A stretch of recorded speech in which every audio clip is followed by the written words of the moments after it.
Good afternoon students, आप सभी का साइंस की क्लास में बहुत बहुत स्वागत है, अभिनंदन है। हम चैप्टर नंबर 5 स्टार्ट कर चुके थे। लास्ट की वीडियो में हमने कुछ महत्वपूर्ण कोशिकांगों की बात की थी, केंद्रक की जानकारी हम ले रहे थे। आज हम एक नया कोशिकांग यहाँ लेंगे। जैसा कि आपको बताया गया, चैप्टर नंबर 5 आपका है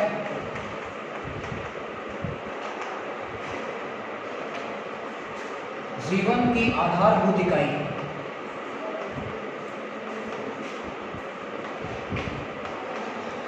चलिए आगे वाला जो हमारा कोशिकांग है उसको लेकर बढ़ते हैं आगे। तो नेक्स्ट कोशिकांग हमारा आता है,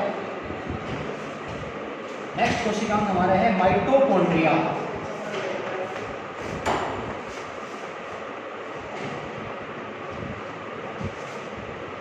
माइटोकॉन्ड्रिया फटाफट देखिएगा, हो सकता है आपने शायद भी पहले ले लिया होगा। चलिए कोई नहीं, दोबारा एक बार देख लेते हैं। Mitochondria, first of all location की बात करें, उपस्थिति की बात करें, देखिए ओके उपस्थिति को भाई उपस्थिति की बात करें तो ये माइटोकॉन्ड्रिया पादप एवं जंतु दोनों में उपस्थित होता है। ये पादपों में भी पाया जाता है तो इसको जंतुओं में भी देखा जाता है। क्यों? उसका देखिए रीजन है कि ये जो हम कोशिकांग पढ़ने जा रहे हैं इसको कहा जाता है कोशिका का शक्तिगृह। और देखिए कोशिका का शक्तिगृह होने का मतलब यहाँ ऊर्जा का संचय किया जाएगा, और ऊर्जा का संचय जो यहाँ पे होता है वो एटीपी के रूप में होता है। अब इतना तो आप लोग सभी समझ सकते हैं कि चाहे पादप हो या जंतु हो, जीवन की मूलभूत आवश्यकताओं की पूर्ति हेतु उन्हें कार्य करना पड़ता है, और जब वो कार्य करेंगे तो डेफिनेटली उन्हें ऊर्जा की आवश्यकता होगी ही होगी। इसलिए ऊर्जा की आवश्यकता की प्राप्ति हेतु जो माइटोकॉन्ड्रिया है वो एटीपी का निर्माण करेगा, और वो एटीपी प्रत्येक सजीव को उसके कार्य के संपादन में सहायता प्रदान करते हैं। इसलिए इसे पादप और जंतु दोनों में देखा जाता है। इसको विशिष्ट नाम दिया गया कोशिका का शक्तिगृह। इसको कोशिका का शक्तिगृह भी कहा जाता है। एक बार इसकी संरचना हम देखते हैं, देखिएगा सामान्य संरचना हम यहाँ बनाने जा रहे हैं माइटोकॉन्ड्रिया की। ये सबसे बाहरी झिल्ली है, और यहाँ पे आप जैसा कि देख पा रहे हैं आंतरिक झिल्ली अंदर की ओर कुछ उभार बना रही है। आंतरिक झिल्ली कुछ उभार बना रही है अंदर की ओर। इन उभारों को भी नाम देते हैं। तो ये जो उभार आप देख पा रहे हैं, देखिएगा सबसे बाहर की तरफ है बाह्य झिल्ली, और अंदर की तरफ जो झिल्ली है उसको कहा जाता है आंतरिक झिल्ली।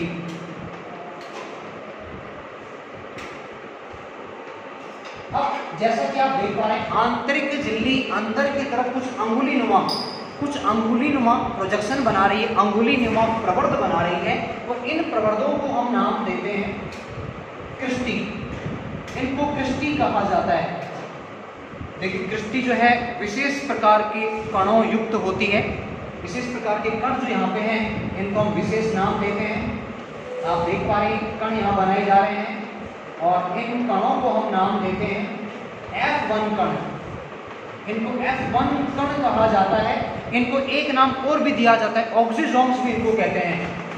और अंदर की तरफ आप जो भाग देख रहे हैं इसको कहा जाता है स्ट्रोमा।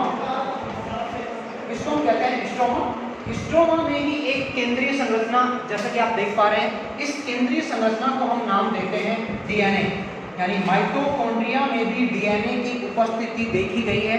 और आपको यहाँ बताना चाहूँगा डीएनए की उपस्थिति के कारण ही माइटोकॉन्ड्रिया को स्वायत्तशासी ऑटोनोमस सेल ऑर्गेनल या स्वायत्तशासी कोशिकांग भी कहा जाता है। क्या मतलब है स्वायत्तशासी का? यानी कि ऐसी संरचना जो अपने कार्यों का स्वतः ही नियंत्रण कर लेती है। तो ऐसी संरचना को हम कहते हैं स्वायत्तशासी संरचना, जो कि माइटोकॉन्ड्रिया। इसी तरह का एक और कोशिकांग है जो अपन देखेंगे भी आगे, क्लोरोप्लास्ट। क्लोरोप्लास्ट जो कि केवल पादप कोशिकाओं में पाया जाता है, उसमें भी डीएनए की उपस्थिति होती है। तो दो ऐसे कोशिकांग हैं जिनमें स्वयं का डीएनए होने की वजह से वो अपने कार्यों का स्वयं नियंत्रण करते हैं, और इसलिए इनको नाम दिया जाता है ऑटोनोमस या स्वायत्तशासी। यानी स्वयं पर स्वयं का शासन, स्वयं पर स्वयं का शासन ये करते हैं, तो इनको स्वायत्तशासी कोशिकांग कहा जाता है। तो ये सामान्य जानकारी हमने ली है। माइटोकॉन्ड्रिया की कुछ विशिष्ट जानकारी भी हमने ली है। F1 कण पाए जाते हैं। F1 कणों में ही भोजन के ऑक्सीकरण द्वारा एटीपी का निर्माण होता है, यानी यहीं एटीपी का संचय भी होगा। और आपको बता दूं जानकारी के लिए, जो एटीपी है उस एटीपी को ऊर्जा मुद्रा, एनर्जी करेंसी भी कहा जाता है। कार्य की बात करें तो देखिए सिंपल सी बात है, जानकारी आ चुकी है आपके लिए। माइटोकॉन्ड्रिया एटीपी के संग्रह का कार्य करता है और एक तरह से हम कह सकते हैं श्वसन की क्रिया में सहायक है। श्वसन होगा, भोजन का ऑक्सीकरण होगा, तभी तो ऊर्जा प्राप्ति होगी, और वो जो ऊर्जा है एटीपी के रूप में माइटोकॉन्ड्रिया में संचित रहती है। इसी वजह से माइटोकॉन्ड्रिया को कहा जाता है कोशिका का शक्तिगृह। जैसे कि आप देख पा रहे हैं, तो ये जानकारी आपके लिए समाप्त होती है माइटोकॉन्ड्रिया की। अगले कोशिकांग की बात करते हैं। हमने पहली बार क्लास में बात कर ली थी, खोजकर्ता की बात एक बार याद दिलाऊंगा आपको। माइटोकॉन्ड्रिया नाम दिया था बेंडा ने, खोजकर्ता में नाम आता है अल्टमान, कोलिकर और फ्लेमिंग का। तो रिवीजन एक तरह से हमने कर लिया है। नेक्स्ट कोशिकांग हमारे पास आ रहा है प्लास्टिड। प्लास्टिड जिनको कहते हैं लवक, लवक कहते हैं प्लास्टिड। लवक की बात करें खोजकर्ता की, हैकल नामक वैज्ञानिक ने लवक की खोज की। हैकल वैज्ञानिक का नाम है जिन्होंने प्लास्टिड को सबसे पहले देखा। अब प्लास्टिड के कुछ प्रकार होते हैं, प्रकारों में सबसे पहले आता है अवर्णी। अवर्णी लवक, जैसे कि आप नाम से देख पा रहे हैं, अवर्णी वो जिनमें वर्णक का अभाव होता है, रंगहीन होते हैं, और दूसरे वाले होते हैं वर्णी लवक। वर्णी इनको तो कहते हैं क्रोमोप्लास्ट। देखिए कुछ जो स्पेलिंग्स हैं वो भी अपने आप को क्लैरिफाई कर देती हैं। देखिएगा, क्रोमो, क्रोमो मीन्स कलर, और प्लास्टिड मीन्स लवक जिसको अपन कह रहे हैं, यानी ऐसे प्लास्टिड जिनमें कलर देखा जाता है उनको कहते हैं क्रोमोप्लास्ट या वर्णी लवक। और इसका सबसे बेहतरीन एग्जाम्पल, सबसे ब्यूटीफुल एग्जाम्पल, सबसे सुंदर एग्जाम्पल माना जाता है क्लोरोप्लास्ट, जिसको कि हरित लवक कहा जाता है। इसी की हम यहाँ डिटेल में जानकारी अभी लेने वाले हैं। तो वर्णी लवक का महत्वपूर्ण उदाहरण आपका मान सकते हैं हरित लवक, जिसको क्लोरोप्लास्ट कहा जाता है, जो केवल और केवल हरे पादपों में, देखिएगा पादप भी कुछ रंगहीन होते हैं, कुछ हरे होते हैं, तो जो हरे हैं उनमें क्लोरोप्लास्ट पाया जाएगा, और क्लोरोप्लास्ट में क्लोरोफिल पाया जाता है। क्लोरोफिल एक वर्णक है जो कि हरा रंग प्रदान करता है पत्तियों को। हम बात करें अवर्णी, तो देखिए अवर्णी लवक रंगहीन होते हैं, अलग अलग प्रकार के पदार्थों का संचय करते हैं, कुछ वसा का संचय करते हैं जिनको इलायोप्लास्ट कहते हैं, कुछ स्टार्च का संचय करते हैं, यानी या तो संचय करेंगे वसा का, या संचय करेंगे प्रोटीन का, या फिर संचय करेंगे कार्बोहाइड्रेट का। तो इनको अपन संचयी लवक भी कह देते हैं। अवर्णी लवक को अपन एक और नाम दे सकते हैं संचयी लवक, जो कि पदार्थों के संचय करने का काम करते हैं। अब फोकस हम करने वाले हैं हरित लवक, क्योंकि चैप्टर में भी इसी जो है पॉइंट पर फोकस किया गया है, हरित लवक, क्लोरोप्लास्ट जिसको कहा जाता है। बात करें क्लोरोप्लास्ट के खोजकर्ता की, तो देखिए हरित लवक को खोजा गया है सिम्फर के द्वारा। हरित लवक इनके खोजकर्ता हैं सिम्फर। सिम्फर नामक वैज्ञानिक ने खोज की है हरित लवक की। कहाँ देखा गया है? ये केवल हरे पादपों में पाया जाता है। हमने बात करी कुछ पादप नॉन ग्रीन भी होते हैं, लेकिन जो ग्रीन प्लांट हैं उन्हीं में क्लोरोप्लास्ट या हरित लवक की उपस्थिति पाई जाती है।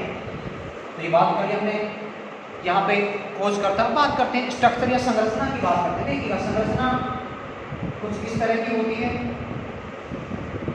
यहाँ भी डबल मेम्ब्रेन आप देख पा रहे हैं, 2 मेम्ब्रेन यहाँ प्रेजेंट है। दोहरी झिल्ली युक्त कोशिकांग है, बाह्य झिल्ली होगी, एक आंतरिक झिल्ली है ये बाहरी, और दूसरी वाली है आंतरिक झिल्ली।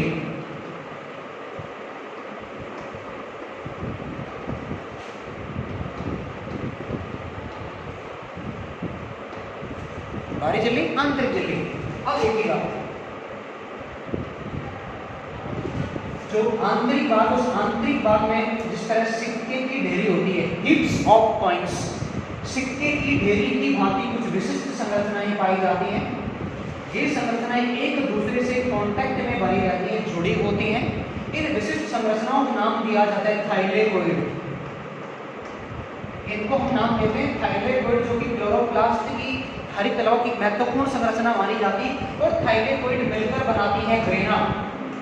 ग्रेना अति महत्वपूर्ण भाग है जिसमें कि प्रकाश संश्लेषण की प्रकाशिक अभिक्रिया का संपादन होता है। ये आपको हायर क्लासेस में पढ़ने को मिलेगा, फिलहाल यहाँ आपको सुनने को मिल रहा है। ग्रेना में जो है प्रकाश संश्लेषण की प्रकाशिक अभिक्रिया होती है। इसके अलावा जो भाग आप देख पा रहे हैं इसको अपन कहते हैं मैट्रिक्स या स्ट्रोमा। स्ट्रोमा वो भाग है जहाँ प्रकाश संश्लेषण की अप्रकाशिक अभिक्रिया का संपादन होता है। अब बात करें कार्य की, जैसा कि आप समझ चुके होंगे ग्रेना यहाँ पे है, स्ट्रोमा भी यहाँ पे है, तो कार्य क्या होगा? प्रकाश संश्लेषण की क्रिया में महत्वपूर्ण भूमिका निभाने का कार्य क्लोरोप्लास्ट या हरित लवक को कहा जाता है। और इसके लिए एक और नाम दिया जाता है, हरित लवक प्रकाश संश्लेषण का स्थल है और हरित लवक में ही क्लोरोफिल पाया जाता है, ये आप ध्यान रखिएगा। तो इसलिए अपन ने क्लोरोप्लास्ट भी कंप्लीट कर लिया है। बाकी कुछ जो कोशिकांग हम कल की वीडियो में कंप्लीट करेंगे। तो आज के लिए इतना ही। मुझे सुनने के लिए बहुत बहुत धन्यवाद आपका।